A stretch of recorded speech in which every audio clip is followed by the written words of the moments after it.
Donc bonjour tout le monde, moi je vais vous expliquer l'exercice 1 de l'armature. Donc d'abord l'énoncé. Corentin veut préparer un clafoutis aux fraises le plus rapidement possible pour faire plaisir à sa mère. Pour cela, il hésite entre deux enzymes capables de faire monter les œufs en neige, l'enzyme F et l'enzyme L. Il étudie ces deux enzymes séparément, mais en les incubant avec la même quantité de jaune d'œuf, qui est le substrat, de 14,7 mol par litre. Et étudie l'enzyme F incubée avec le substrat et différentes molécules, qui sont la molécule X et la molécule Y, et on représente les résultats sous forme de double inverse. Corentin étudie l'autre enzyme L en versant petit à petit la quantité de substrat et en observant la vitesse de réaction au fur et à mesure, jusqu'à verser toute la quantité de substrat. Donc ça, c'est les résultats des études de Corentin, sous forme de deux graphiques. Donc, deux graphiques qu'il faut commencer par identifier quand on a ça en exercice. Donc on regarde les ordonnées et les abscisses. Là, pour le graphique 1, on a la vitesse en ordonnée et le substrat en abscisse. Donc on en déduit que c'est une cinétique enzymatique. Les cinétiques enzymatiques, c'est la vitesse en fonction du substrat ou la vitesse en fonction du temps. Et ici, on a l'inverse de la vitesse sur l'inverse du substrat, donc c'est une double inverse. Et donc, quand on voit des courbes qui sont des droites sur une double inverse, c'est qu'on a affaire à une enzyme michaélienne. Donc déjà, l'enzyme F, c'est une enzyme michaélienne. Ensuite, là, l'enzyme L, sur une cinétique enzymatique, si on voit une hyperbole, c'est une enzyme michaélienne. Si on avait vu une sigmoïde, ça aurait été une enzyme allostérique. Donc, la réponse à la question 1, quel type d'enzymes sont les enzymes F et L? Ce sont des enzymes michaéliennes. Ensuite, question 2. Quels sont parmi les enzymes X et Y l'inhibiteur compétitif et l'inhibiteur non compétitif? Alors, on a la courbe noire qui est l'enzyme F plus la molécule Y, la courbe bleue qui est l'enzyme F plus la molécule X, et l'enzyme F toute seule, c'est la courbe verte. Pour savoir si c'est un inhibiteur compétitif ou inhibitif, ou compétitif, oh punaise, pardon Emmerich. Donc, pour savoir si c'est un inhibiteur compétitif ou un inhibiteur non compétitif, ce qu'il faut regarder, on n'est pas obligé de regarder l'AVmax, les paramètres, donc là le 0,8 par exemple, et le Km. On peut regarder tout simplement le Km, ça suffit à lui-même. On sait que les inhibiteurs compétitifs, ils se fixent sur le site actif de l'enzyme, alors que ceux qui ne sont pas compétitifs se fixent à côté. Donc, pour les inhibiteurs compétitifs, ça modifie l'affinité que l'enzyme a pour son substrat, ce qui n'est pas le cas pour les inhibiteurs non compétitifs. Donc si on voit qu'au niveau donc, de l'inverse du substrat, donc là moins 6 et moins 3, qui sont en fait moins 1 sur Km, donc qui représente le Km, on voit qu'il y a un changement, c'est qu'on a affaire à un inhibiteur compétitif. Donc la courbe bleue, qui a un Km différent de la courbe verte, a un inhibiteur compétitif. Donc la molécule X est un inhibiteur compétitif, alors que la molécule Y n'est pas un inhibiteur compétitif. C'est un inhibiteur non compétitif. Ça ne modifie pas le Km. C'est toujours moins 6. Enfin, 1 sur moins 6. Moins 1 sur moins 6, pardon. Je vais y arriver. Donc, la molécule Y, donc ça c'est exactement ce qui est écrit, inhibiteur non compétitif, et molécule X, inhibiteur compétitif. On peut aussi regarder en fonction de la vitesse, maximale, qui pour la molécule Y, qui est un inhibiteur non compétitif, va diminuer, alors que la vitesse d'un inhibiteur compétitif ne diminue pas. La vitesse maximale n'est pas modifiée. La question 3. Donc, combien vaut la pente de l'enzyme F seule? Donc, on va se servir de ce graphique-là encore. L'enzyme F seule, c'est la courbe verte. La pente, c'est Km sur Vmax. Ça, c'est une formule à connaître. Donc, le Km, c'est moins 1 sur moins 6. Et la Vmax, c'est 1 sur 0,8. Donc, on calcule ça. et ça nous donne la pente 133 333 minutes. Ce qu'il faut faire, à quoi il faut faire super attention, c'est les unités. Faire attention qu'on est dans les deux cas en mol par litre, et pas genre qu'il y ait des millimoles en abscisse et des moles en ordonnée. Et puis, notre résultat, on écrit vraiment si c'est des secondes, des heures, des minutes. Ça pourra servir ensuite dans les questions qui suivent. Ensuite, malheureusement, si Corentin utilise l'enzyme F pour faire son clafoutis, sa mère lui recommande d'utiliser la molécule Y en plus, afin que la préparation se soulève correctement une fois au four. Donc, ça, c'est juste pour dire que dans les prochaines questions, quand on parle de l'enzyme F, c'est F plus Y et pas F tout seul. La question 4. À quelle vitesse maximale les œufs en neige monteront si Corentin utilise l'enzyme F, sous-entendu l'enzyme F plus Y. Donc, sur la courbe, on nous donne, donc sur la courbe, la droite noire, là, on a enzyme F plus Y. On nous donne la pente, qui est de 3330 heures, qui sont directement à mettre en minutes. Parce que depuis tout à l'heure, on donne les résultats en minutes, donc il faut continuer là-dessus. Donc on les met directement en minutes. Et des fois dans l'énoncé, c'est ce qu'on va nous demander dans les différentes réponses, on aura en minutes ou en heures ou en secondes. Mais il faut bien passer d'abord les unités, les différents paramètres de la division dans la bonne unité, plutôt qu'à la fin changer l'unité du résultat final. Il faut vraiment changer la pente, puis le km, il faut les mettre dans les bonnes unités avant de faire la division. Le km, c'est toujours 1 sur 6. Donc là, j'ai pas mis l'unité, mais j'aurais dû d'ailleurs, pour vérifier qu'on est dans la bonne unité. Et donc le Vmax est égal au km sur la pente. Ça, on déduit de cette formule-là, qui est la pente km sur Vmax, égale km sur Vmax. Et donc ça, la Vmax, c'est la km sur la pente.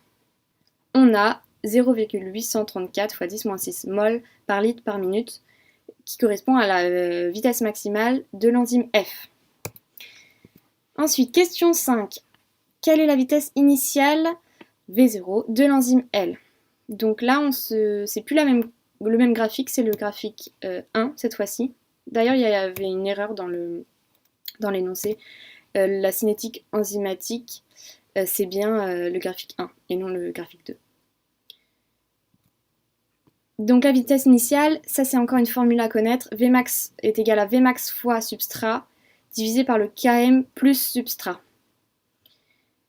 Et ici, donc on prend la Vmax, le Km, tout ça à part. On sait que le Km c'est 1,3 mol par litre. Il est donné sur le graphique. Et on sait aussi que le 48, qui est donné en ordonnée, c'est la Vmax divisée par 2. Parce que le Km, on rappelle que c'est la quantité de substrat qu'il faut pour atteindre la moitié de la vitesse maximale de l'enzyme. Donc, Vmax, c'est 48 x 2. Et donc, au final, la vitesse initiale, c'est 96 x 10-6. Le moins est décalé, c'est bizarre, mais voilà, fois 14,7, divisé par 1,3 plus 14,7. 14,7, il nous est donné dans l'énoncé, c'est la concentration de substrat. Et ça donne 88,2 x 10-6 mol par litre par minute. Et c'est tout. Voilà. Et la dernière question, quelle enzyme devrait choisir Corentin pour aller plus vite? Donc, la Vmax de l'enzyme L, elle est donnée, donc c'est 48 x 2, on l'a déduit de ce graphique-là. Et la Vmax de l'enzyme F, on l'a calculé tout à l'heure, c'était ici, c'était 0,834 x 10-6 mol par litre par minute. Donc, c'est bien 96 x 10-6 qui est supérieur à 0,834 x 10-6. Donc, l'enzyme la plus rapide est l'enzyme L. Voilà. Sinon, pour le mot de la fin, je vous apporte vraiment tout mon soutien. Le confinement, ça commence vraiment à être long pour tout le monde. C'est pas une période facile, mais le tutorat, on est vraiment là jusqu'au bout. Donc, on vous oublie pas et des bisous, plein de bisous. avec moi, on va faire le deuxième et le troisième exercice qui portent sur le métabolisme des glucides et le métabolisme des lipides. Donc, deuxième exercice, c'est donc sur le métabolisme des glucides. Donc, on a ici différentes voies métaboliques qui sont présentées avec en haut le glucose, en bas à droite le glycogène, en bas à gauche le pyruvate. Du coup, on voit du pyruvate vers le glucose une première voie métabolique, du glucose vers le pyruvate une deuxième voie du coup opposée. Même chose pour le glycogène, du glycogène vers le glucose on a la voie 4 et du glucose vers le glycogène on a la voie 3. Donc on va corriger les items ici. Donc question 1, concernant la représentation ci-dessus, cochez là où les réponses vraies. Donc item A, la voie métabolique 2 libère 2 ATP. Donc la voie métabolique 2, on voit ici, elle part du glucose, elle va vers le pyruvate. Donc cette voie-là, vous l'avez reconnue, du coup c'est la glycolyse. Donc on part du glucose et on libère du pyruvate. Donc au niveau des ATP, qu'est-ce qui va se passer? La glycolyse, c'est il y a 10 réactions, et ces 10 réactions, on peut les diviser en deux phases. Une première phase qui va consommer de l'ATP, et une deuxième phase qui va produire de l'ATP. Dans la première phase, du coup, les réactions 1 à 5, vous allez avoir une consommation d'ATP. Vous avez deux réactions irréversibles qui vont consommer de l'ATP. Donc la première et la troisième qui consomment chacune un ATP. Donc dans la première phase, on va avoir consommation de 2 ATP. Deuxième phase, donc des réactions 5 à 10, là on va avoir une production d'ATP. Alors, on rappelle que au milieu de la glycolyse, on va avoir le glucose, donc qui est dégradé en glucose 6-phosphate, glucose 1-phosphate, etc. Et après, on va avoir du glycéraldéhyde 3-phosphate et on va avoir deux molécules de glycéraldéhyde 3-phosphate. Et à partir de là, toutes les réactions, elles se font en deux fois. Donc ce qu'il y a, c'est que dans la deuxième partie, on va avoir pareil deux réactions qui produisent un ATP. Sauf que ces deux réactions sont en deux fois. Donc on va avoir 2 fois 2 ATP, donc 4 ATP de produit. Et là, vous vous dites, ok, mais vu qu'on a consommé 2 ATP avant, on va avoir du coup 2 ATP de bénéfice. Donc libération d'ATP, c'est 4. Alors, vous n'avez pas tort, le bilan d'ATP de la glycolyse, c'est 2 ATP, pardon. Sauf que, là, dans la question, on dit, la voie métabolique 2 libère 4 ATP, et elle libère bien 4 ATP en tout, même si on a une consommation de 2 ATP avant. Donc cet système-là était bien vrai, la glycolyse, elle libère bien 4 ATP en tout. Item B, la voie métabolique 1 consomme du NAD+. La voie métabolique 1, elle est représentée du pyruvate vers le glucose. Du coup, c'est l'inverse de la glycolyse, donc c'est donc la néoglucogénèse, logiquement. Donc, est-ce qu'elle consomme du NAD+. Alors, on va regarder. Dans la glycolyse, donc on reprend la voie métabolique 2. Qu'est-ce qu'on produit? On produit de l'ATP, on produit des cofacteurs réduits et du pyruvate. Les cofacteurs réduits, ici, c'est le NADHH+. Du coup, ils sont réduits parce qu'il y a le HH+. Si à l'inverse on produit la même chose, bah ça marche pas. En fait, l'inverse d'une voie métabolique va produire l'opposé du composé. Je sais pas si je m'explique par exemple. On produit dans une première réaction du FAD+. Dans la réaction opposée, on va consommer ce FAD+, et du coup produire l'opposé de ce métabolite qui est le FADH2. Donc ici c'est le même principe. Si dans la glycolyse, on va produire du NADHH+, dans l'opposé, on va consommer du NADHH+, et non pas du coup du NAD, on va plutôt produire du NAD+. Donc cette réponse-là était fausse. Item C, les métaboliques 1 et 2 sont opposés et exclusivement cytosoliques. Alors, donc, glycolyse et néoglucogénèse, est-ce qu'elles sont opposées? Bah oui, on a le même réactif au début, le même à la fin, et les flèches qui vont dans le sens opposé, donc c'est bien des voies qui sont opposées. Maintenant, est-ce qu'elles sont toutes les deux exclusivement cytosoliques? Alors elles sont toutes les deux cytosoliques, elles ont toutes les deux au moins une partie cytosolique, mais pas exclusivement. Donc la glycolyse, elle est exclusivement cytosolique, par contre la néoglucogénèse, elle a ses premières étapes qui sont mitochondriales. Du coup, cet système-là est faux. Item D, la voie métabolique 4 est activée en présence de glucagon. La voie métabolique 4, on la voit sur la partie droite du schéma, elle part du glycogène vers le glucose. Du coup, on produit du glucose à partir du glycogène, et pour ça, on va couper le glycogène. Donc, c'est la glycogénolyse, lyse pour couper. Donc, on produit du glucose. Est-ce que cette voie est activée par le glucagon? Hop, pardon, j'ai donné la réponse un peu tôt. Alors, le glucagon, c'est l'hormone qui est hyperglycémiante. Elle va permettre de retrouver la concentration en glucose normale. Du coup, là, vu qu'on reforme du glucose, eh ben oui, du coup ça marche. La voie métabolique 4 est bien activée en présence du glucagon, et non pas en présence d'insuline qui, elle, va activer la glycogénogénèse pour stocker le glucose qui arrive dans le sang un peu trop.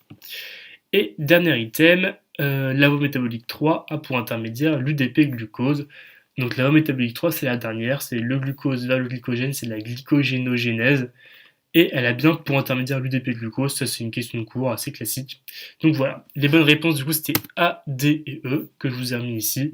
Donc la voie métabolique 2 libère 4 ATP et en consomme 2. On fait donc un bénéfice de 2 ATP, mais on libère bien 4 ATP en tout. Donc ça c'était le petit piège à voir. Donc la voie métabolique 1, la néoglucogénèse consomme bien du NADHH+, les voies métaboliques 1 et 2 sont opposées, sauf que la voie métabolique 1, la néoglucogénèse, possède des étapes mitochondriales et des étapes dans le réticulum endoplasmique. Item D, la voie métabolique 4, la glycogénogénèse d'active en présence de glucagon, l'hormone hyperglycémiante, c'est ce qu'on a vu tout à l'heure. Item E, la voie métabolique 3 et la glycogénolyse. Ah, c'est une petite erreur, glycogénogénèse, pardon. Il y a pour intermédiaire l'UDP glucose, qu'on appelle aussi le glucose activé.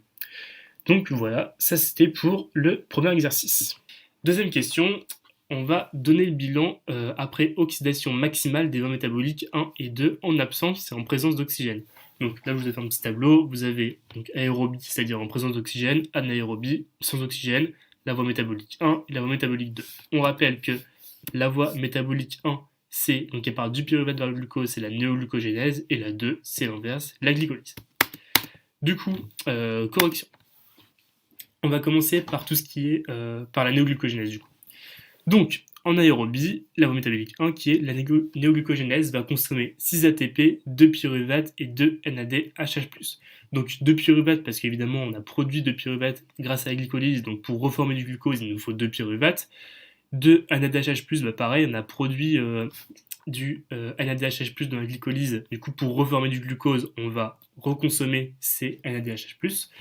Et 6 ATP. Alors aussi c'est la différence, en fait on va consommer plus d'ATP qu'on en produit avec la glycolyse, tout simplement parce qu'on va avoir des étapes qui sont mitochondriales qui vont demander plus d'énergie pour contourner les réactions irréversibles.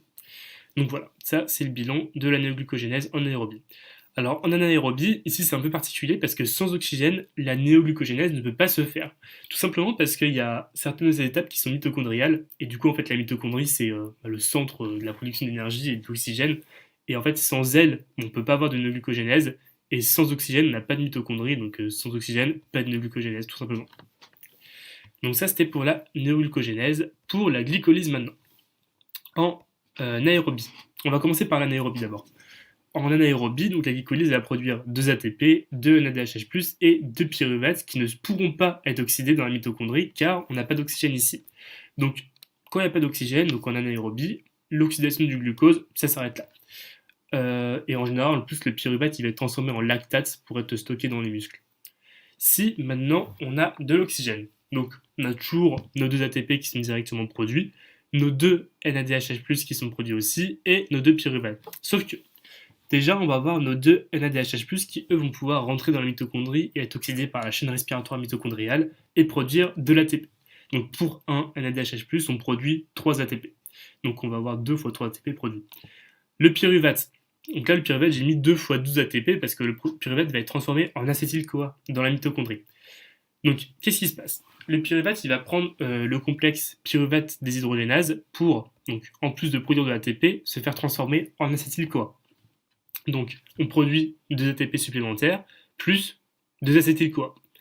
En milieu aérobie, les cofacteurs réduits ainsi que l'acétyl-CoA pourront être oxydés dans la mitochondrie et donc la dégradation du glucose va produire entre 36 et 38 ATP. Donc ça, c'est une fois qu'on a dégradé le glucose. On additionne les ATP qui sont là, ceux qui sont là, ce produit par l'acétyl-CoA, plus les deux qui sont produits, par la transformation du pyruvate en acétyl-CoA. Eux vont pouvoir être produits.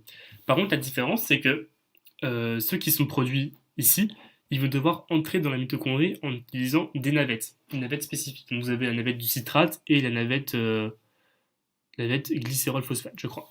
Je suis pas sûr de ça. Et en fait, ces navettes, si on utilise la navette du citrate, ça va être 3 ATP de produit parce qu'on va passer du NADHH+ au NADHH+.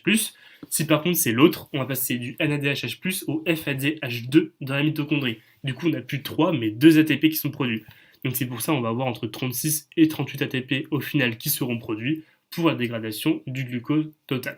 Alors, quand on dit entre 36 et 38, c'est jamais 36 ou 38, c'est toujours un intermédiaire parce que selon les tissus de l'organisme, vous allez avoir plus ou moins de navettes qui seront présentes, et du coup ce sera plutôt un intermédiaire entre les deux, plutôt que spécialement 36 ou 38. Voilà, donc ça c'était pour ce tableau-là, j'espère que c'est assez clair, c'est un résumé en gros des bilans de la néoglucogénèse et de la glycolyse, que ce soit en anaérobie ou en aérobie, donc ça c'est un bon gros condensé de cours, donc à bien connaître. Donc ça c'était pour le premier exercice, enfin du coup le deuxième. On va passer à l'exercice 3. L'exercice 3 qui porte du coup sur le métabolisme des acides gras. Donc, ici on s'intéresse à la molécule suivante. Donc, vous avez un joli acide gras, donc on voit ici la fonction acide carboxylique et la longue chaîne carbonée, là ça doit faire tilt dans vos têtes. C'est un acide gras. Donc, première partie, ça va être la partie anabolisme. Donc, question 1, nommez cette molécule de deux façons différentes. Question 2, pour la synthèse de cet acide gras, faites le bilan en ATP, en acétyl-CoA et en cofacteurs nécessaires. Donc, on va commencer par nommer la molécule. Donc, on compte 14 carbones sur la molécule. 14 carbones. Donc, si vous comptez avec moi, on prend bien en compte le carbone de la fonction acide carboxylique, sinon ça ne fait pas 14, ça fait 13, et c'est pas bon. On constate qu'il y a une fonction acide carboxylique suivie d'une longue chaîne carbonée, qui est insaturée en l'occurrence, et on devine qu'il s'agit d'un acide gras. Donc, jusqu'à là, ça va. Comment on va la noter? Donc, on a 14 carbones, du coup, on va noter C14, comme ça, pour carbone 14, 14 carbones en gros, et deux petits points 0 parce qu'il n'y a pas d'insaturation. Donc 14 carbone, aucune insaturation, donc C14, deux petits points 0. Et donc il s'agit de l'acide myristique. Donc le nom de l'acide myristique, il n'est pas à connaître par cœur, hein, je vous l'ai mis parce que voilà, il était dans votre cours et c'est l'autre nom en gros de la molécule, mais il n'est pas à connaître du tout. Les seuls noms qui sont à connaître, c'est les acides gras qui sont essentiels, donc l'acide linoléique et l'acide linolénique. Donc voilà, donc en gros c'est oméga 6 et oméga 3. Question 2. Pour la synthèse de ces acides gras, faites le bilan en ATP, en acétyl-CoA et en cofacteurs nécessaires. Donc, pour l'acétyl-CoA, donc il nous faut 14 carbones apportés par l'acétyl-CoA, donc l'acétyl-CoA qui est une molécule à 2 carbones, pour former cette molécule. Donc on aura donc besoin de 14 divisé par 2 égale 7 acétyl-CoA, parce que du coup 7 fois 2 égale 14, il y a 2 carbones en acétyl-CoA, commencez à comprendre. Donc un pour initier la synthèse, et les autres seront transformés en malonyl-CoA et serviront à élonguer la chaîne par ajout de 2 carbones à chaque fois. En gros, vous allez avoir votre acétyl-CoA qui va initier la synthèse, et après on va avoir ajout des 2 carbones à chaque fois, mais eux ils proviendront du malonyl-CoA, qui lui-même provient de l'acétyl-CoA. Donc voilà, on aura besoin en tout de 7 acétyl-CoA. C'est ce qu'il faut retenir. Combien d'ATP nécessaire? Donc l'ATP, on va l'utiliser pour la carboxylation de l'acétyl-CoA en malonyl-CoA, ce qu'on vient de voir tout de suite. Donc, comme vu précédemment, on a besoin de 7 acétyl-CoA, donc 6 seront transformés en malonyl-CoA, donc on aura besoin de 6 ATP en tout, vu qu'à chaque fois on utilise un ATP pour la transformation de l'acétyl-CoA en malonyl-CoA. Voilà, donc 6 ATP, 7 acétyl-CoA. Au niveau des cofacteurs, donc le cofacteur qui sert à la synthèse de cet acide gras, c'est le NADPHH+. Donc attention, le NADPHH+, et pas le NADHH+, à bien différencier. Donc dans les 4 réactions de l'acide gras synthase, qui sont la condensation, la réduction, la déshydratation et encore une fois la réduction, les 2 réductions utilisent du NADPHH+. Donc à chaque ajout de malonyl-CoA, on va utiliser 2 NADPHH+. Et pour former du coup de l'acide myristique, on va ajouter 6 malonyl-CoA du coup, et on va utiliser 6 x 2, donc 12 NADPHH+, pour la synthèse du malonyl-CoA. J'espère que c'était assez clair. Retenez bien aussi les noms des réactions pour l'acide gras synthase, du coup condensation, réduction, déshydratation, réduction, qui sont bien à connaître par cœur. En fait, c'est des réactions qui vont tourner en boucle pour l'ajout de carbone à chaque fois. Voilà, donc le bilan c'est 7 acétyl-CoA, 6 ATP et 12 NADPHH+, pour la synthèse de cet acide gras. Voilà. Donc ça c'était pour l'anabolisme, on va passer maintenant au catabolisme. Donc, troisième question, après action de l'acétyl-CoA synthétase sur l'acide gras ci-dessus, on va dégrader la molécule. Question A, nommer le mécanisme de dégradation des acides gras. Question B, quelles sont les 4 réactions utilisées en boucle. Et question C, faire le bilan en ATP en cofacteur réduit après dégradation totale de l'acide gras. Donc là, le mécanisme de dégradation des acides gras. Donc le catabolisme d'acide gras est mitochondrial et on appelle ce mécanisme la bêta-oxydation. Donc ça, très important à connaître, la bêta-oxydation, c'est la dégradation des acides gras, qui est mitochondriale. Quelles sont les 4 réactions utilisées en boucle? Donc les 4 réactions de la bêta-oxydation, c'est oxydation, hydratation, oxydation et thiolyse. Donc encore les 4 réactions à bien connaître par cœur. Et le bilan en ATP et en cofacteur réduit après dégradation totale de l'acide gras.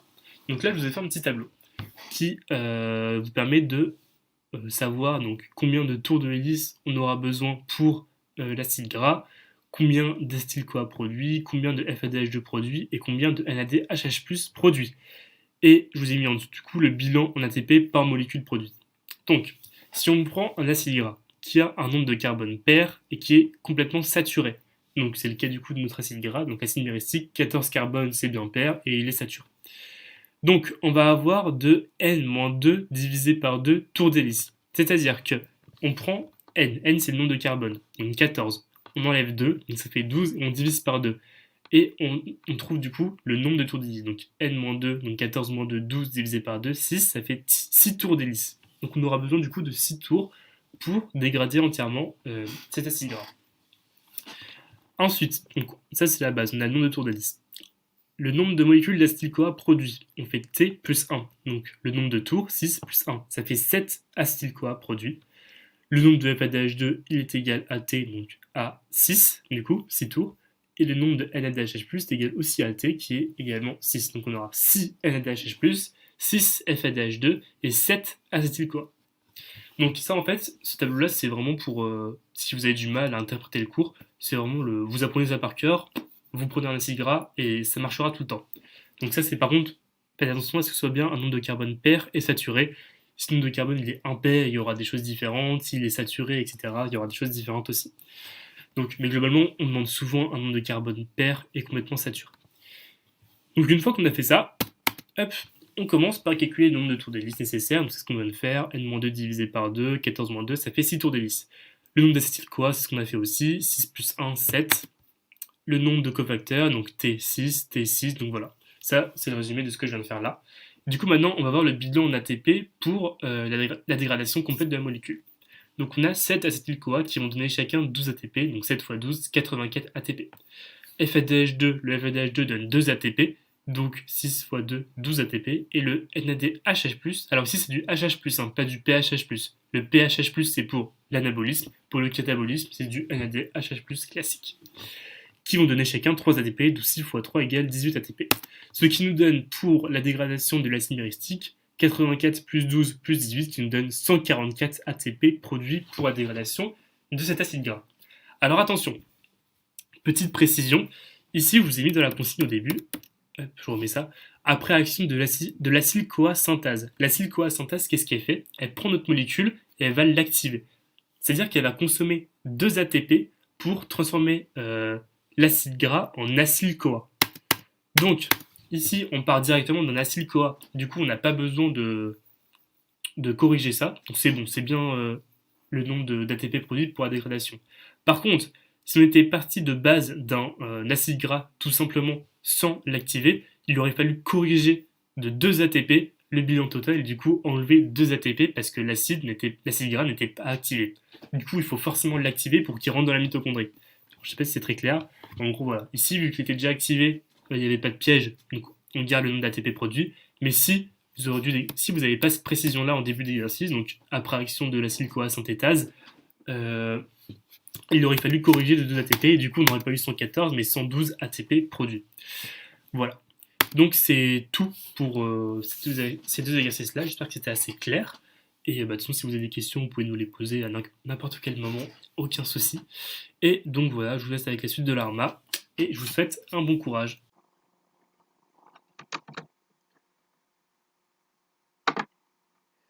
Ok, donc salut à tous, moi c'est Pablo. Je vais vous présenter l'exercice sur le Western blot par rapport aux acides aminés et aux peptides. Donc, On a un énoncé assez long, donc il faut savoir sélectionner les bonnes informations.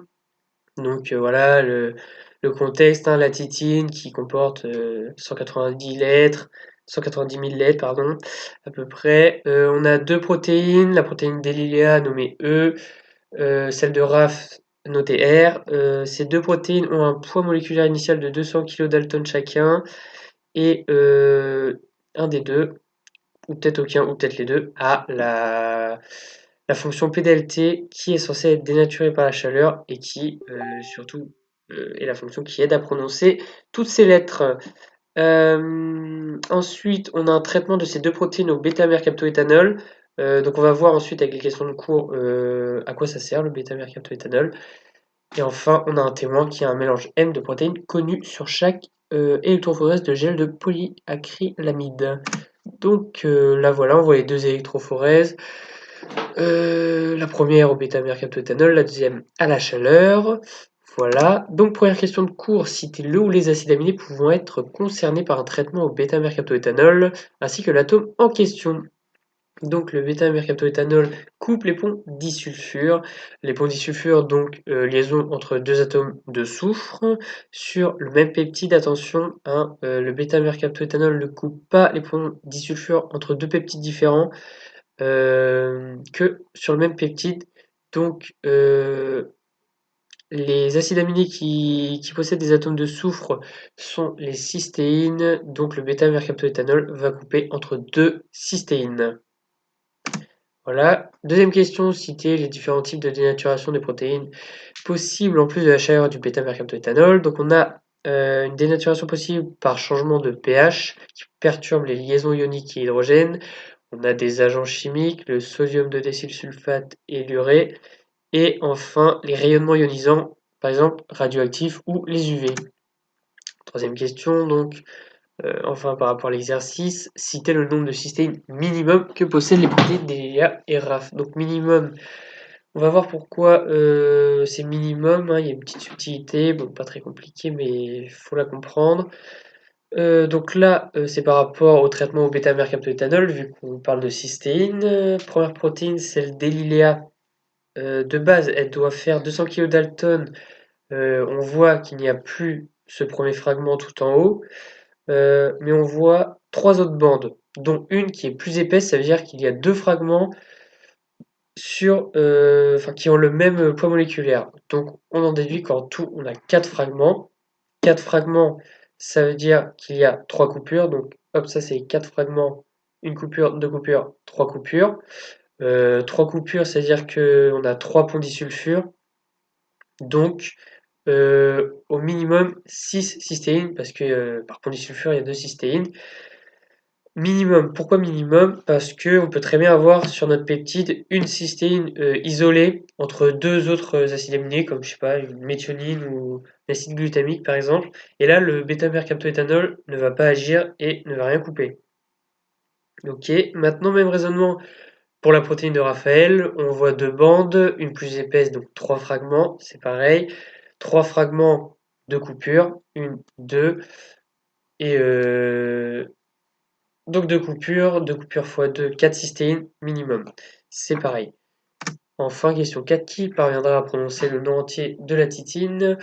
Donc on a lu dans l'énoncé que ce sera grâce à la fonction PDLT que un de nos deux amis va réussir à prononcer le nom entier de la titine. Donc, traitement par la chaleur, protéine d'Elilia, on voit que le fragment à 200 paires de base a disparu, et on voit deux fragments à 100 kilodalton. Donc ça veut dire que son fragment de base a bien été coupé, donc a été dénaturé. Ça veut dire qu'elle a bien la fonction PDLT, contrairement à RAF qui a seulement encore son fragment à 200 kilodalton. Donc sa protéine reste la même, elle n'est pas dénaturée par la chaleur, donc non présence de la fonction PDLT. Voilà, j'ai terminé. J'espère que vous avez bien compris. Et je vous souhaite bon courage pour la période de révision, pour la fin de ce semestre. C'est la période la plus importante. Donnez tout, rien n'est joué avec le partiel blanc. Faut pas se démoraliser, justement, faut voir ça comme une motivation. Et voilà. On termine ça sur une petite image de la titine et une photo de Raphaël et Eliléa. Voilà, ciao. Ok, donc on va passer à l'exercice 5 sur la réplication. Donc je voulais l'énoncer. Le plasmide ci-dessous est la mascotte de la team Bioche Biomol. Voyant la fin du semestre arriver, la team décide qu'il faut à tout prix répliquer ce plasmide afin d'être sûr d'avoir une copie de leur mascotte. Néanmoins, le temps leur est compté. En effet, pour répliquer le plasmide, ils ont besoin de la super polymérase que leur prête la fac. Or, la fac ne veut prêter cette polymérase que pour 20 secondes, sachant qu'il faut 50 secondes pour répliquer un plasmide entier. La team est un peu déçue. Ensuite, ce plasmide est attaqué par deux enzymes de restriction E2 et E3. Non, retenez bien déjà que c'est E2 et E3 qui coupent parce que du coup il y a un petit piège. Parce que justement, E1 ne participe pas à cette coupure. Donc là, on a le plasmide avec la région donc, où commence la polymérase et donc tout le plasmide avec toutes les paires de bases, etc. Ok, question. Quelle est la vitesse de réplication de la polymérase prêtée par la fac à nos jeunes Bioche Biomol? Alors, dans l'énoncé, on nous disait que notre polymérase, il lui faut 50 secondes pour répliquer un plasmide entier. Or, on nous la prête que pour 20 secondes. Donc là, ça sera le fait qu'on nous dit qu'on la prête que pour 20 secondes, ça sera pour la prochaine question. Mais là, on nous dit que un tour entier, c'est 50 secondes. Donc, on va faire un petit calcul, c'est assez simple. Quelle est la vitesse de réplication? L'énoncé nous dit qu'il faut 50 secondes et on va compter le nombre de bases qu'on a. On en a 2200, plus 4000, plus 1500, plus 500. Ce qui nous fait un total de 8200 paires de bases. Mais la polymérase, comme vous les voyez dans le cours, elle est bidirectionnelle, donc elle va partir des deux côtés. Donc c'est-à-dire qu'elle va genre, on a le plasmide et elle va en même temps synthétiser des deux côtés. Ce qui fait que en 50 secondes, elle va avoir tout répliqué. Donc, si on fait un calcul, en 50 secondes, elle synthétise 4100 paires de bases de chaque côté. Donc, on fait ensuite un petit calcul en croix. Donc, en 50 secondes, elle synthétise 4100 paires de bases de chaque côté. Donc, en combien de secondes, elle en synthétise une seule? Donc, on fait 4100 divisé par 50, donc 82 paires de bases par seconde. Ça, c'est un simple calcul en croix.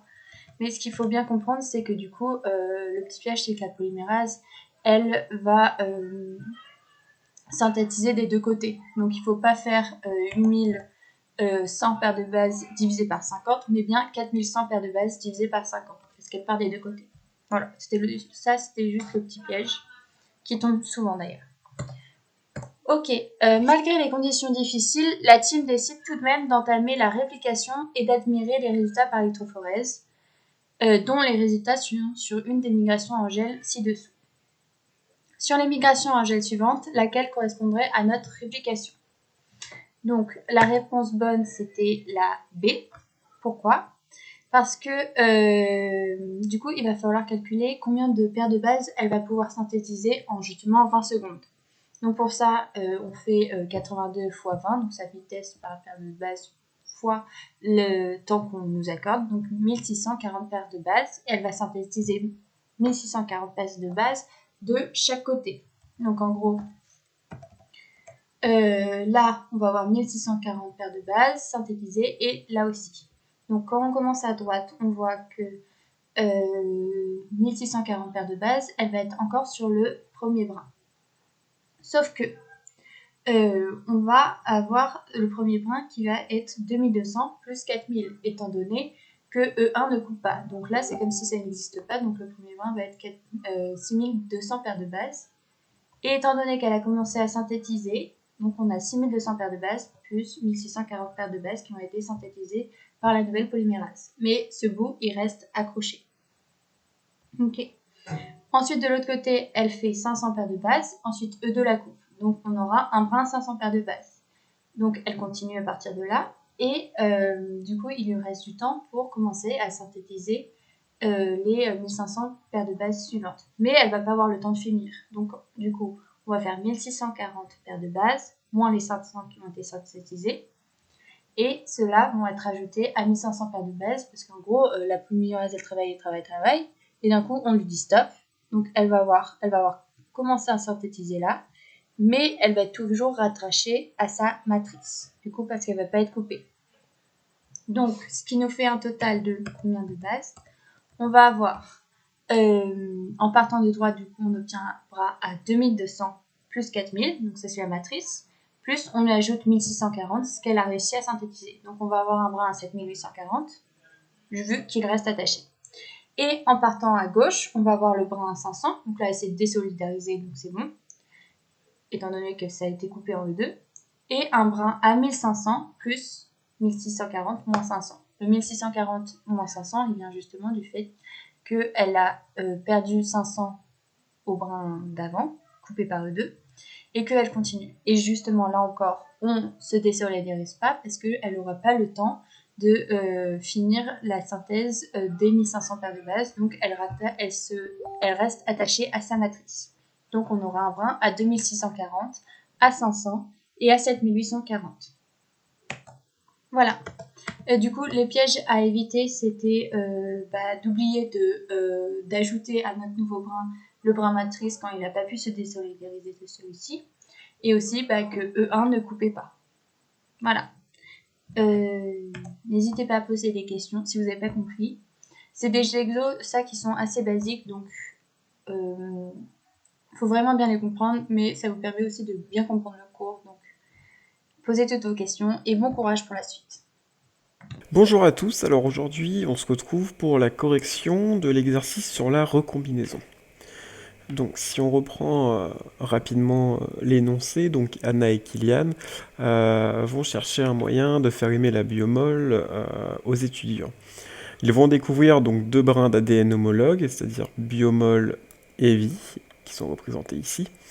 Et on se rend compte que si on leur fait subir une recombinaison, donc une recombinaison homologue par crossing over, on va avoir les étudiants qui vont se mettre à aimer et à comprendre la biomol. On va voir sur ces brins donc différents fragments qui sont délimités par des sites des enzymes de restriction de l'enzyme E1. Donc ici, par exemple, ici, de toute façon ils sont tous indiqués voilà, sur vos deux fragments, qui délimitent différentes bandes. On obtient du coup le recombinant suite à la recombinaison et on va mettre ce recombinant au contact de l'enzyme E1 et on réalise une autoradiographie de ce recombinant. On observe les bandes suivantes de l'autoradiographie et donc trois questions vous sont posées, c'est-à-dire quels sont les fragments du recombinant, c'est-à-dire du brin d'ADN obtenu après recombinaison, quels sont les fragments qui sont issus de biomol, de même quels sont les fragments issus de vie, et où va avoir lieu la recombinaison sur biomol et sur vie. Donc en fait, ces trois questions-là, on vous les a posées, puisque ça va être le cheminement que vous allez devoir vous faire le jour de vos partiels sur les exercices de recombinaison. En fait, le jour de vos partiels, le QCM qui va vous être posé, indirectement, ça va correspondre à la question 3. Mais pour pouvoir arriver à la question 3, il faut réaliser les questions 1 et 2 en amont de son côté. Donc, quels sont les fragments du recombinant issus du brin d'ADN biomol? Donc je vous ai remis ici l'autoradiographie obtenue ainsi que les brins d'ADN de base. En fait, il faut commencer par regarder, donc on s'occupe de biomol, donc vie, on ne va pas s'en occuper pour l'instant. Donc en fait, ce qu'il faut déjà regarder, c'est quel fragment on va avoir aux extrémités, puisque en fait, il faut se dire que, je vais dessiner ça, voilà, juste au-dessus, il faut se dire que, donc on va appeler R notre recombinant, mettons, cette partie-ci va venir de biomol, et la partie comme ça en zigzag va venir de vie. Eh bien, en fait, il va y avoir une extrémité du recombinant qui va provenir de biomol et une autre extrémité qui va venir de vie. Donc en fait, il faut regarder aux extrémités de biomol quels sont les fragments qui sont conservés, puisque comme une des extrémités va venir de biomol, eh bien sûr, les fragments aux extrémités seront conservés. Donc là, si on regarde notre autoradiographie, on observe une bande ici de 200 paires de bases. Cette bande de 200 paires de bases, elle ne sera présente que sur biomol. Parce que si on remarque, sur vie, c'est 250, 50, 500, 100 et 350 paires de bases. Et on remarque qu'aux extrémités de biomol, on a soit 150, soit 200. Donc, la bande de 200 vient de biomol et elle vient ici de la droite de notre fragment biomol. Même principe, on remarque sur notre autoradiographie une bande de 600 paires de bases qui, elle, vient de biomol. Donc même principe, sur le recombinant, la bande de 600 paires de bases va provenir de notre brin d'ADN biomol. Donc ça veut dire que la recombinaison, si le brin de 600 paires de bases et le brin de 200 paires de bases sont conservés, la recombinaison, elle ne va pas avoir lieu sur ces bandes-là. Si on continue, on observe une bande de 50 paires de bases, une bande de 250 paires de bases et une bande de 450 paires de bases. Ça ne correspond à aucune des bandes qui restent, donc les bandes de 300 et de 150 ne sont pas conservées, et donc 450, 250 et 50 paires de bases ne proviennent pas du brin biomol. Donc c'est ce qu'on explique juste dans le texte suivant. Les fragments du recombinant sur l'autoradiographie, qui sont visibles sur l'autoradiographie, donc les fragments de 600 et de 200 paires de bases sont issus de l'ADN biomol, les autres non. Donc deuxième question, c'est le même principe mais avec l'ADN vie. Donc on sait que... alors mince, c'est pas le bon, excusez-moi. J'ai rien pour effacer, mais bon, c'est pas grave. Donc on sait que 600 paires de bases vient de biomol et que 200 paires de bases vient de biomol aussi. Donc il nous reste en possibilité 450, 250 et 50 paires de bases qui pourraient venir de vie.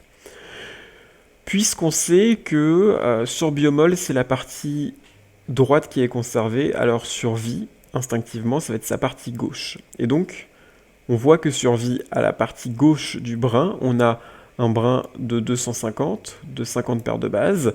Donc, sur l'autoradiographie du recombinant, on en conclut que 50 paires de bases et 250 paires de bases proviennent du brin vie, puisque cela correspond à l'extrémité présente ici.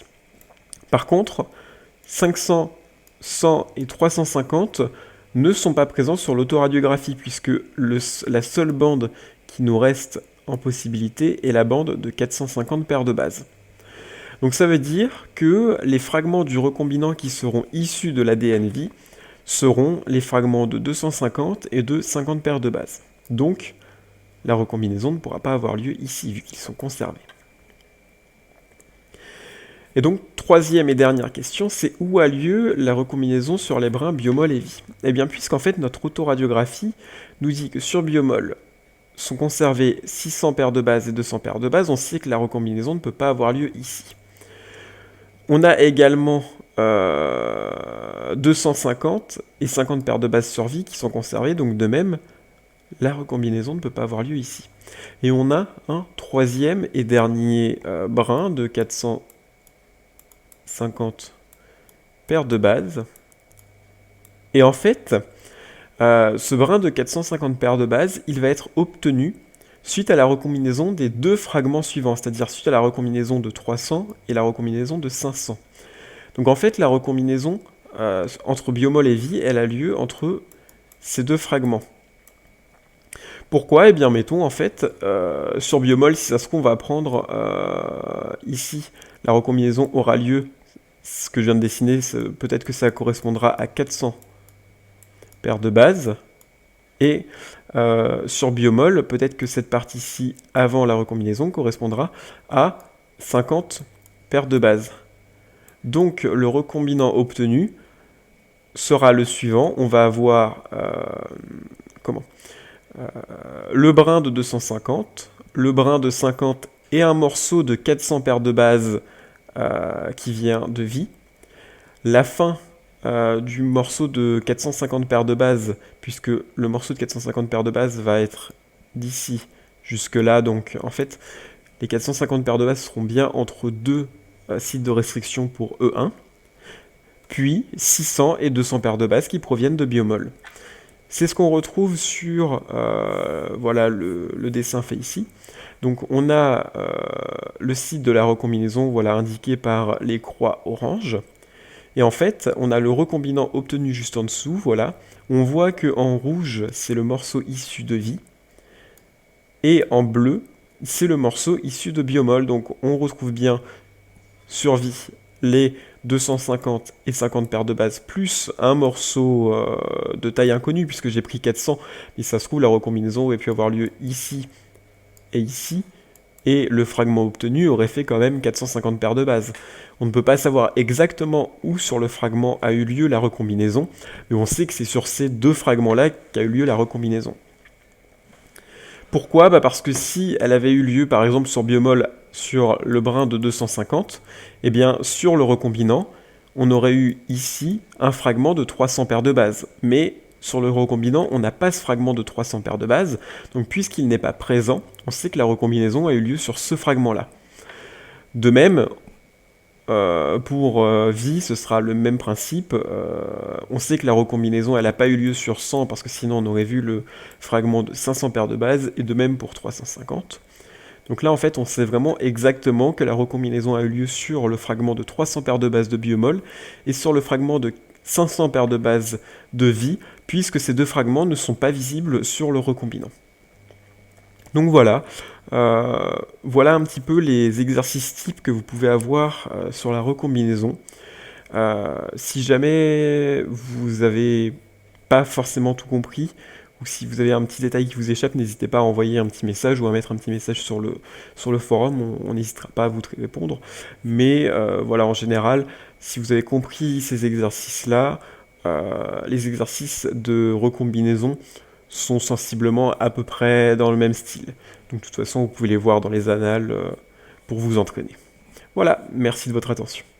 Bonjour à tous et bienvenue dans cette correction d'exercice de traduction de la nature de biologie moléculaire pour les hors bio. Donc je vous lis l'énoncé vite fait. Corentin, votre chef préféré, veut découvrir quelle protéine permet de produire une partie de son ADN. Pour cela, il décide de traduire son ADN afin de voir ce qu'il peut faire. Malheureusement par maladresse, il renverse sa préparation et se retrouve avec uniquement son ADN antisens. Il doit alors tout recommencer.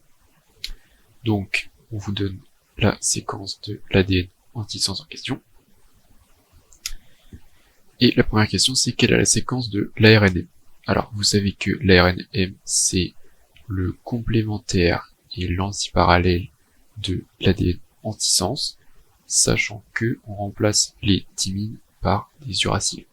Donc, on vous donne d'abord, voilà, l'ADN antisens, et ensuite l'ARNM, où vous voyez, il est complémentaire, antiparallèle, parce que on passe de 3', 5' à 5', 3', et il n'y a pas de thymine, mais uniquement des uraciles.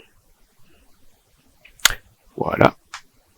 On vous demande ensuite d'en déduire la séquence des anticodons et des codons. Alors pour ça, il faut bien comprendre ce que c'est un codon et un anticodon. Donc en fait, les codons vont permettre de définir le cadre de lecture, et donc c'est des triplés de nucléotides sur la séquence de l'ARNM. Et les anticodons, c'est le complémentaire et l'antiparallèle de ces codons. Sauf qu'ils arrivent 3 par 3. Donc là, on vous donne l'ARNM d'abord entier, sauf que ce qui est important à comprendre, c'est que les codons et les anticodons, ils vont servir à la traduction. Et la traduction, elle commence au codon start et elle se termine au codon stop. Donc, vous savez que le codon start, c'est AUG, ici, et le codon stop, c'est soit UAA, soit UGA, soit UAG. Donc, on vous donne en dessous l'ARN messager codant, qui va être évidemment plus petit. Donc voilà. Ensuite, on vous demande de définir les codons et les anticodons. Donc pour comprendre ça, il faut bien savoir, bien avoir en tête la forme d'un anticodon. Donc je vous l'ai mis ici, où vous voyez que ça vient 3 par 3. Donc pour pouvoir écrire plus facilement les anticodons, on les a mis dans le sens 5', 3', et comme les anticodons, c'est le complémentaire et l'antiparallèle des codons, on a retourné 3 par 3 l'ARN messager pour pouvoir plus facilement définir les anticodons. Donc là par exemple, vous avez au début, dans le sens 5', 3', vous aviez AUG, et ben on a retourné ce triplet pour faire GUA, et on a fait ça pour tous les triplés codons. Comme ça, après, c'est plus facile pour savoir quels sont les anticodons dans le sens accru ultra près. Mais c'est juste un changement d'écriture. Ça, c'est assez important à comprendre, hein, ce système de retourner 3 par 3 les triplés de l'ARN messager, ça va permettre de définir les anticodes de manière beaucoup plus simple. Donc voilà, là vous avez vos codons et vos anticodons.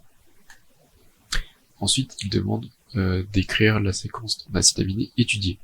Donc pour ça, faut retourner avec faut re-regarder l'ARN messager codant et comparer les triplés codants avec le code génétique qui est donné juste ici. Code génétique humain bien sûr et pas celui des autres organismes. Donc c'est écrit, voilà, c'est développé ici. Pour trouver la séquence en acides aminés de la protéine, il faut lire les acides aminés dans le tableau du code génétique à partir de l'ARN M lu dans le sens 5' 3'. C'est hyper important de bien lire l'ARN M dans le bon sens, et pour ça on se réfère au codon start qui est donc AUG. Voilà, le codon il sert à définir le cadre de lecture, c'est hyper important. Donc ensuite, on cherche le codon start, qu'on l'avait déjà depuis le début, c'est AUG. Ensuite, on regarde dans le tableau, le A il est ici, et on va dans la colonne U, sur la ligne G, c'est une méthionine. Jusqu'ici c'est bon. Ensuite on prend UA, enfin UUA, ça vous fait le U ici, le A, une leucine. Donc c'est bon. Ensuite AAG, le A ici, le G là, lysine, bref, c'est bon. Vous écrivez la séquence en acide aminé jusqu'au codon stop. Donc c'était UAA à l'époque, il me semble. Je dis à l'époque comme si... Voilà, c'était UAA, donc vous vous arrêtez à CAU.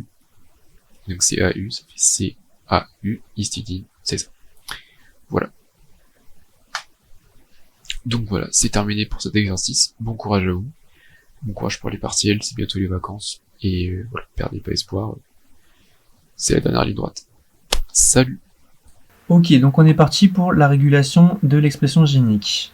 Donc ça, c'est des exercices qui sont en général assez longs, avec des textes assez longs en fait, mais il faut savoir trier les informations, trier ce qui est important, et ensuite, une fois qu'on a tout compris, et là ça devient assez simple. Voilà, on est parti.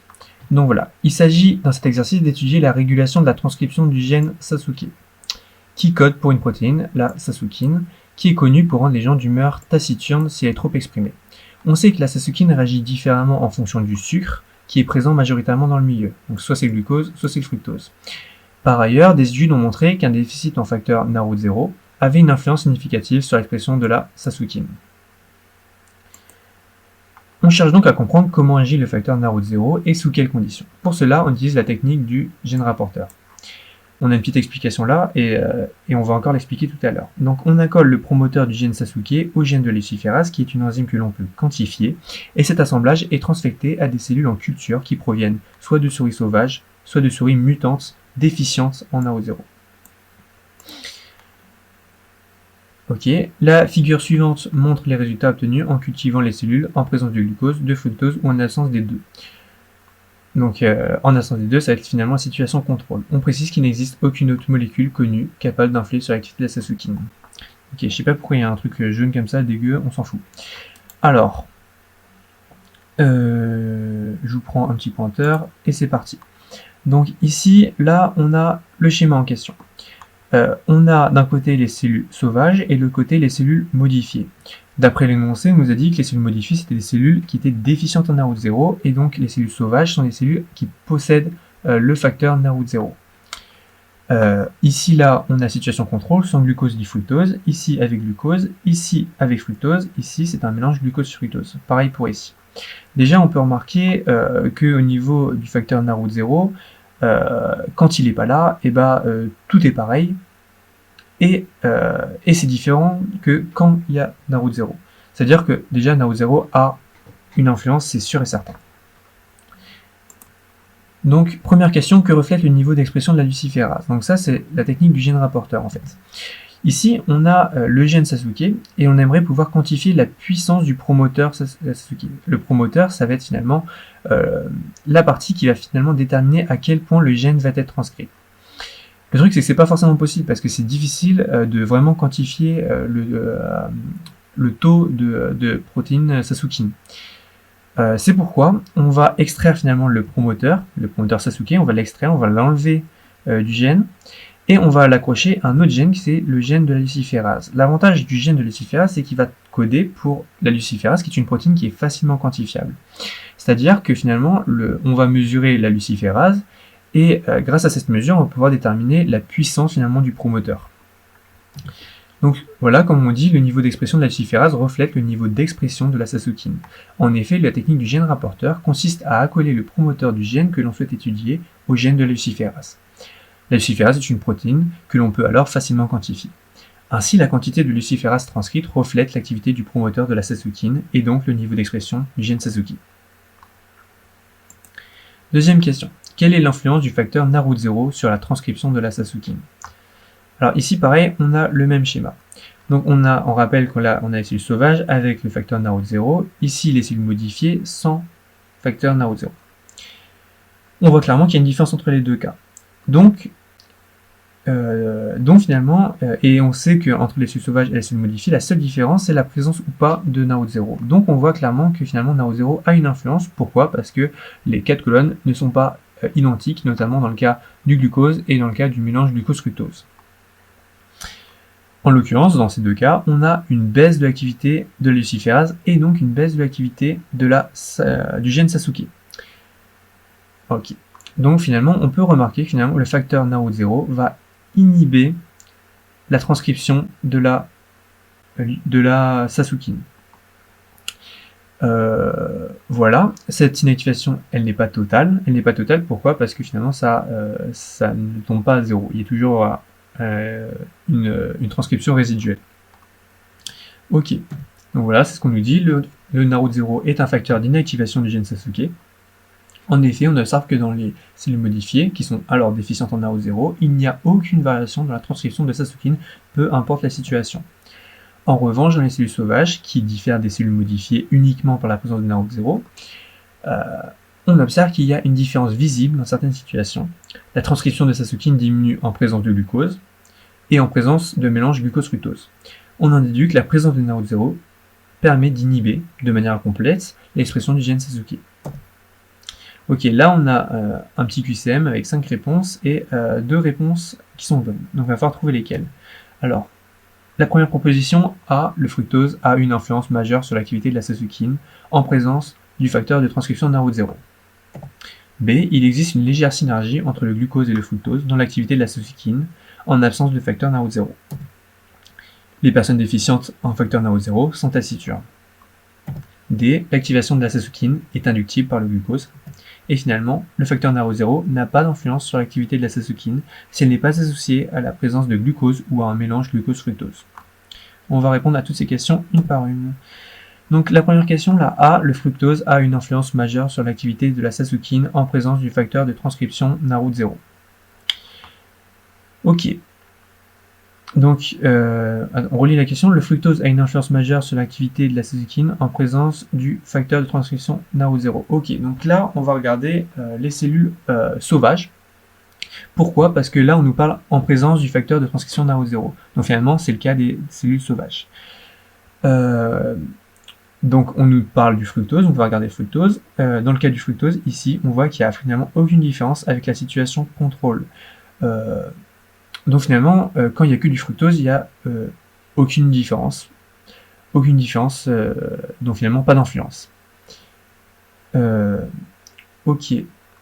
Par contre, quand on regarde la situation glucose-fructose, on voit que là, il y a une grosse différence. Maintenant, il faut savoir si cette différence, elle vient du glucose ou du fructose. Ça, on ne peut pas savoir. En tout cas, on peut en avoir une très nette impression quand on regarde la situation du glucose. On voit que quand il n'y a que du glucose, on a une très forte influence. Et donc, de là, on en déduit que finalement, c'est faux.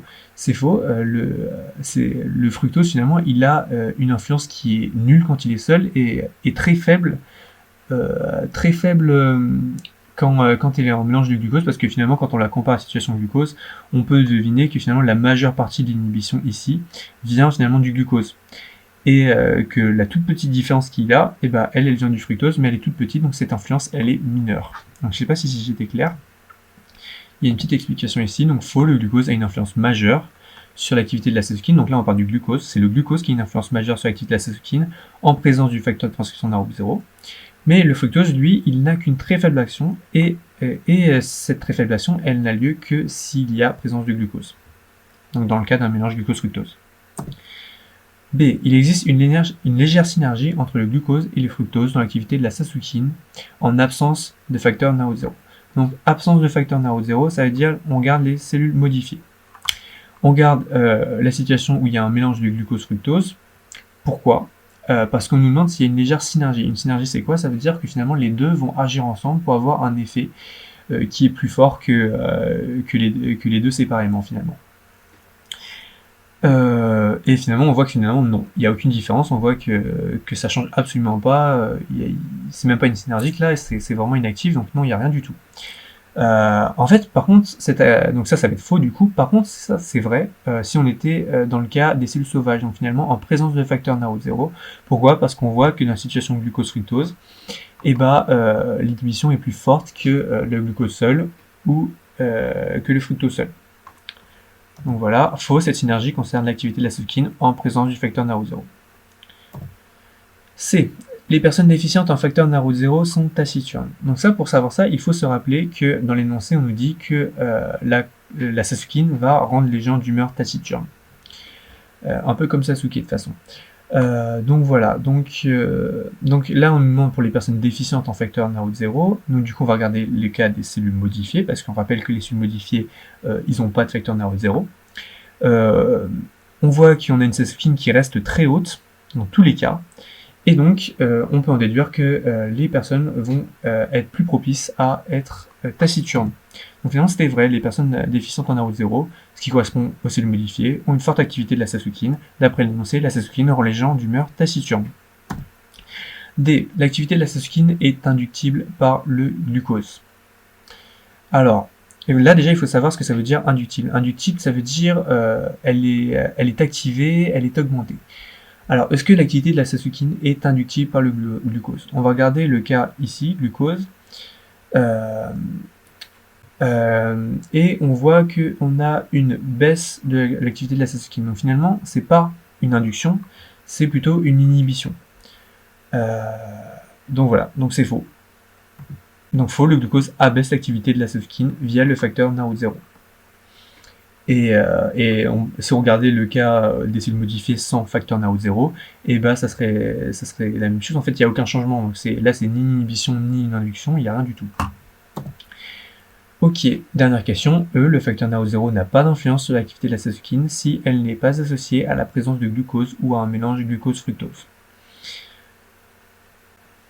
Ok. Alors, là, il va falloir comparer les cellules sauvages et les cellules modifiées. On voit que dans le cas contrôle et dans le cas du fructose, c'est exactement la même chose que les cellules modifiées. Ce qui veut dire que là, dans ces deux cas, il n'y a finalement aucune influence du NR0 dans ces cas-là. En d'autres termes, ça veut dire que finalement, NR0 n'a pas d'influence lorsqu'il est dans le milieu contrôle, il n'a pas d'influence quand il est dans un milieu avec uniquement du fructose. Donc finalement, voilà, c'est ça, on a répondu à la question. À part pour le cas où on a du glucose, à part pour le cas où on est dans un mélange glucose-fructose, finalement, dans toutes les autres situations, NR0 n'a pas d'influence. Donc finalement, c'était vrai du coup. Toutes les autres situations sont identiques à la situation contrôle des cellules sauvages, c'est-à-dire que lorsque l'on n'est ni en présence de glucose ni en mélange glucose-fructose, l'activité de la cytokine est identique à une situation de déficience en NR0. Voilà. Pourquoi? Ici, on voit très bien que là, c'est la même chose que ici. Ici, on voit très bien que là, c'est la même chose qu'ici. Ok, donc si c'est la même chose, en fait, avec ou sans NR0, c'est-à-dire que NR0 n'aura pas d'influence. Donc voilà, les réponses étaient CE. Et je vous remercie pour tout ça, j'espère que j'ai été clair et pas trop rapide. Du coup, c'est carré, merci à vous. Que du love, bye.